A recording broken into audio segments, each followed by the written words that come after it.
Hello, everybody, and welcome to the final third. And today we're going to be reviewing the three promoted sides from the Championship from last season, which is Sunderland, Leeds, and Burnley, and discussing how they've done this season. Sorry, guys, as you can tell, I am a little bit ill, so my voice isn't very clear, and I might cough a couple times in the video, so that's just an apology in advance. Um, yeah, before we get into it, Al, can you reveal the player from the last video, please? Yes, the player from the last video was Steed Malbrank. So let us know if you got that in the comments down below, and of course we'll do the new quiz at the end of the video. Perfect. Thank you very much. Let's jump straight into it. I say we start with the side that is the lowest and the side that is very likely to get relegated, and that is Burnley. What much can you really say about Burnley? Because if I'm honest, you know what it is? I feel like this season, especially, before we get into specifics, I think the promoted sides have given it a good go. Some have obviously done better than others, but I feel like there is more quality in the promoted sides this season than it has been in the last 2 or 3 seasons, 100%. where they just get relegated straight away and there's not really even a fight. Even Burnley, even though they are likely to get relegated, in a lot of the games they've given it a good fight, and even then, 20 points at this point in the season for a promoted side. Burnley, unfortunately, it is a Burnley thing, but honestly, I've seen a lot worse. Yeah. So yeah, what do we think about Burnley? Honestly, I think their start of the season wasn't that bad. I remember, because at the moment, I believe obviously Leeds are above them, but I'm pretty sure towards the start of the season they were kind of. I think they might have been above Leeds at one point. Yeah. But yeah, they were they're giving a lot of good fights, and they still have, to be fair to them, and they haven't been necessarily awful. But I just don't think they did the right moves in the transfer window. And unfortunately, with a manager like Scott Parker, I know I've seen a lot of the fans wanting him out. And I think he is just a championship manager, unfortunately. I think he's got the ability to promote sides into the Premier League, but I don't think he has the know-how to keep them in the Premier League, especially with a side like Burnley. They're not a strong side, unfortunately, in their case. And it's funny because they are the ones that got promoted automatically at first place last season. They had the best season, one of the best seasons a championship side's ever had. I mean, they conceded the least goals championship sides ever conceded. Yeah. So you would have thought, out of all the three promoted sides, they would probably have the best chance. And surprisingly, they're the furthest at the bottom out of the three promoted sides. Obviously, they lost a lot of good players that got them that what's the word, record of from in the championship. Obviously, James Trafford, especially, who's going to Man City and unfortunately isn't really being used, which is kind of sad to see, to be honest. I think he would have been better off just staying up there and just getting more game time, really. But when a side like Man City comes in for you, you can't really blame them for leaving. I don't think they've necessarily been awful. I just don't think they've done the right moves in the transfer window, and I think they should have probably just got another manager in the summer. I know it's hard to say because he got them promoted, but he when you look at the history of Scott Parker, he's never had a great record in terms of keeping teams in the Premier League. So it was probably a mistake from them to keep him, but also you can't really blame him because of the season he had with them last season, really. 100%. He knows a lot of the players, and they thought they can build on what they did last season. It's very, very disappointing on their side of things because they've only won 4 games this season, and they haven't actually won a game other than Crystal Palace this year. Yeah, that was a good game where they made a very good comeback. They were 2-0 down. They have had games where they sort of had the fight of getting back into games. They were, I believe, 2-1 down against Man United. Yeah, I was going to say that. And then they got a draw. Yeah. Even the Brentford game, they did lose 4-3, but they were 3-0 down at one point, and then they made it 3-3. It shows they have resilience a little bit. Problem is, I think they just lack quality. Exactly. And unfortunately, in the Prem, I mean, you look at the point gap between them and West Ham. They need West Ham to lose 3 games and them to win 3 to even catch up to West Ham. But then you've got to include Nottingham Forest and Tottenham and all the other teams that are also in the relegation battle. And honestly, they could finish rock bottom if Wolves keep on keeping up the form that they're on in the Premier League as well. Yeah. So they should be careful. Yeah. Just going back on what I said about the transfer, the summer for them, they just lacked ambition. I don't think they really went, made signings that they thought would help them stay in the league, if you get what I'm saying. Now, we're obviously going to go on to Sunderland later, but Sunderland are a perfect example of what you need to do if you want to stay in the Prem. And Burnley just didn't do that. Yeah, they signed a couple of somewhat good players. I mean, Marcus Edwards, I believe, was from Sporting, and he was a good, talent, and was meant to be a good player, and he hasn't. I don't think he's done that great, unfortunately, for Burnley. Yeah, they just don't really have. They have championship quality team. It's as simple as that. They have a championship quality team, and when you have a championship quality team, then you're obviously not going to be able to stay in the Prem. It's sad, but I think they're just starting to prepare for the championship now. Probably hoping to get do the same thing, go back down the championship, go straight back to the Prem. But if they do ever come back into the Prem after the season, they need to be more ambitious in the transfer window. 100%. I agree with that. But let's go on to the next team. The next team that is further up from them is Leeds. They are currently 15th in the table. And if I'm honest with you, they are also a team that I feel like that have surpassed expectations. They are about, what is it? They're not actually, to be fair, they are still kind of close to the relegation zone. They're about 4 points clear, which is, not enough, I would say. They need to obviously build a bigger gap. They're still in danger of it. They are in danger of it. And then the next team above them is Brighton. So they are in the relegation scrap still. If they go on a bad run of form, I feel like they could still be one of the teams to get relegated. But the difference is I feel like they have a good amount of quality in their team. The signing of Dominic Calvert-Lewin. What a signing.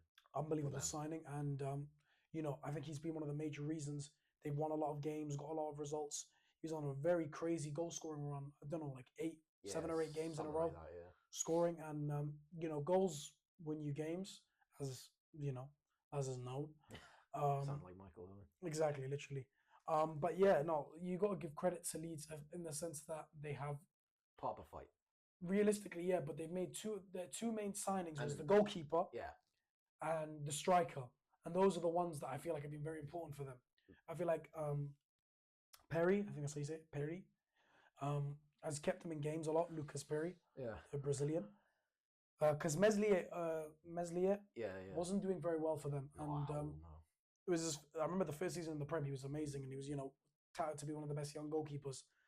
But then he had a stinker last season where he kept on making so many mistakes, so they had to buy a goalkeeper. And to be fair, Carl Darlow's come in and done a decent job from time to time when they've called upon him as well. So that's very good. And then obviously we talk about Calvert-Lewin and how important he's been. Yeah, even the defense. Joe Rodon has been an absolutely amazing player for them. Is it what's there's the fullback as well. He's Goodman. Is it Goodman's son? Yeah, Goodman's son has started to do well. I remember there's a lot of players that were start off the season not great. There was another player that I wanted to talk about. James Justin. James Justin's been great, but there was another one. Let me just check. I think it was in the midfield, I believe. Anton Starch?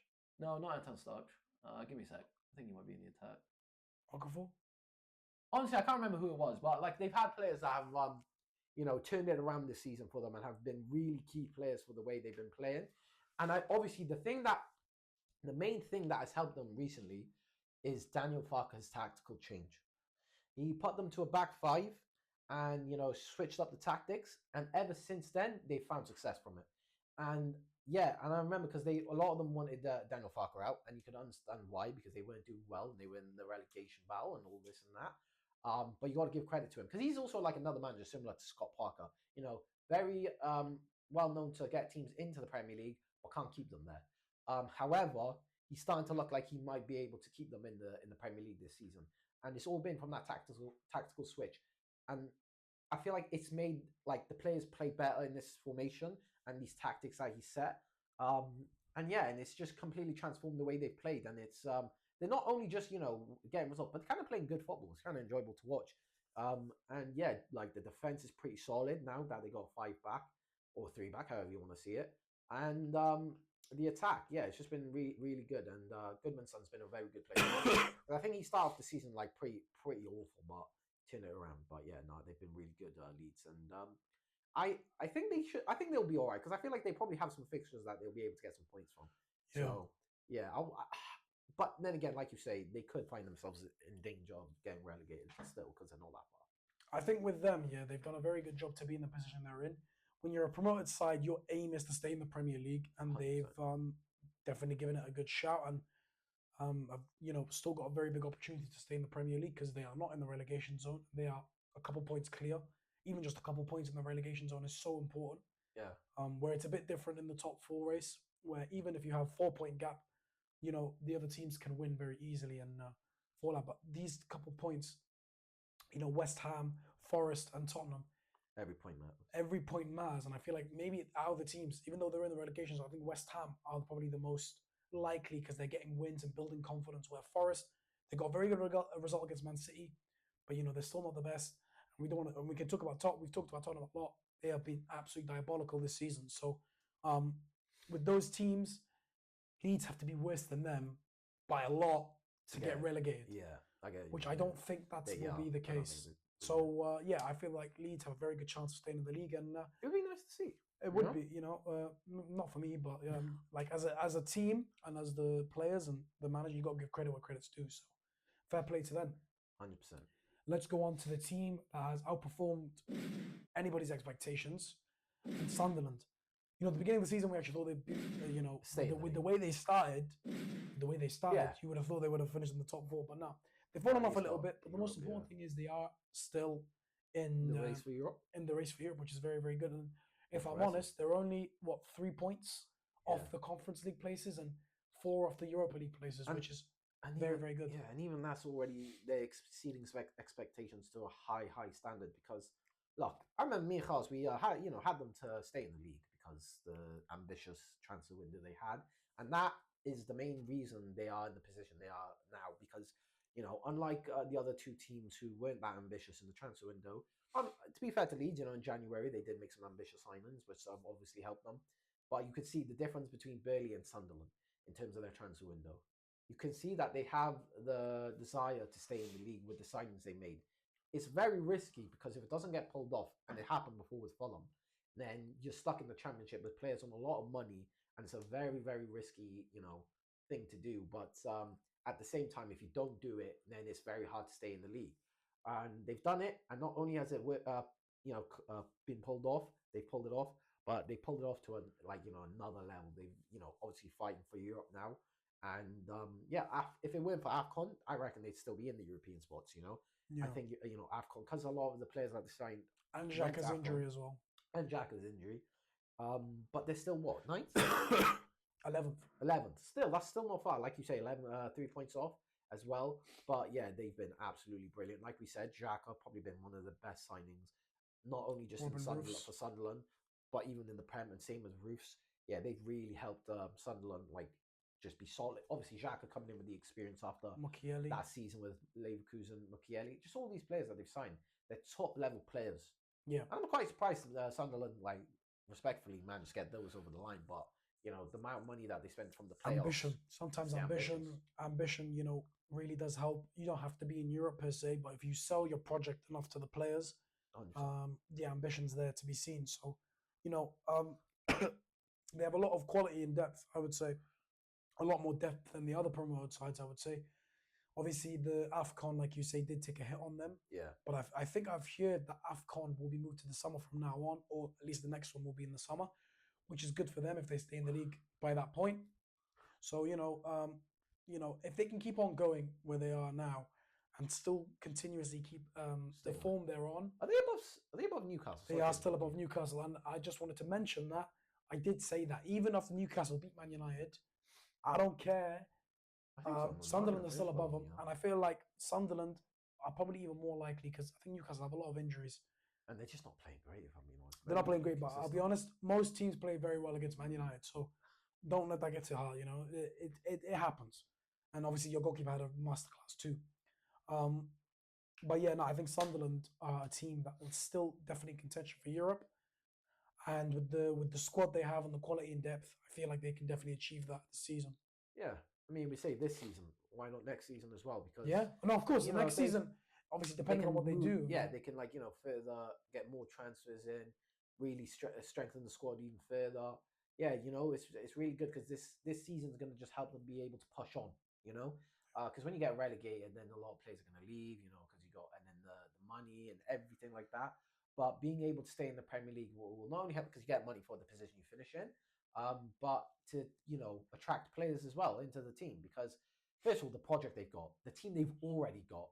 And yeah, if they do manage to somehow get Europe at the end, then imagine that. Yeah, imagine trying to. It won't be hard for them to convince players to come to them. And yeah, they're just playing great football as well. And fair play to them. They've had some, given some crazy results in terms of upsets. upset some big teams. And yeah, they've been a great team. So and enjoyable to watch. So yeah, fair play to them. And it's good to see. And hopefully they stay in the Premier League and finish above Newcastle because that would be crazy. Lovely. It would be lovely to see, to be honest with you, because you don't normally see a promoted side doing that well. And in that sense as well. Like, let's say, for example, Wolves, Millwall, if they were to get promoted to the Premier League this season and they finished above West Ham, they would absolutely. I'm just giving it as an example. If they were to do that, then West Ham fans would not hear the end of it. So I'm guessing it'll be the same with Sunderland and Newcastle. So, fair play to Sunderland, and long may their form continue, because they have been a very exciting team to watch this season. And can't wait to see what they do this season. I was just going to say, next season, sorry. I think Wolves was probably the last team that did this well when they came up, because I believe they got Europe. No, actually. Wolves did very well, but I think Sunderland, obviously. I swear Wolves got Europe. Wolves got 7th, though. Yeah. Which is way better. Yeah, that's my point. Obviously, go no, I'm saying it's better. I'm saying Wolves was better. Oh, yeah, 100%. Sorry, yeah. Because I was a bit confused there. No, but on a real, if they keep up the form they're in and they get Europe, more than successful season. So fair play to them. Yeah. Is there anything else you want to add, really? Not really. I think they've exceeded expectations, and that's about it. That's all you can add, really. I would say that that is it for the video. I guess you could say there's a team that have matched expectations, a team that have exceeded expectations by a lot, and a team that are currently sort of meeting the expectations in terms of being in and around the relegation zone. So, fair play to them, the ones that are doing well, and unlucky for the one that's doing bad. Don't want to sound a bit, like a prick, but unfortunately that is how it is. It is what it is in football. But again, football, you never know what happens. If Burnley go on a run of form, they can still potentially stay in the Premier League. Who knows? You never know. You never know indeed. But that is it, guys. Thank you very much for the video. But before we end it, Al, can you give us the next player, please?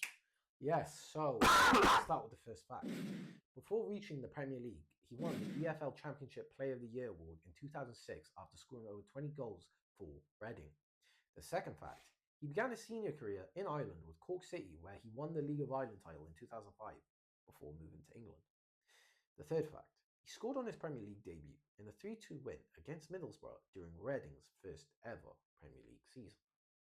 The fourth fact, he later became captain of Wolves, playing several seasons.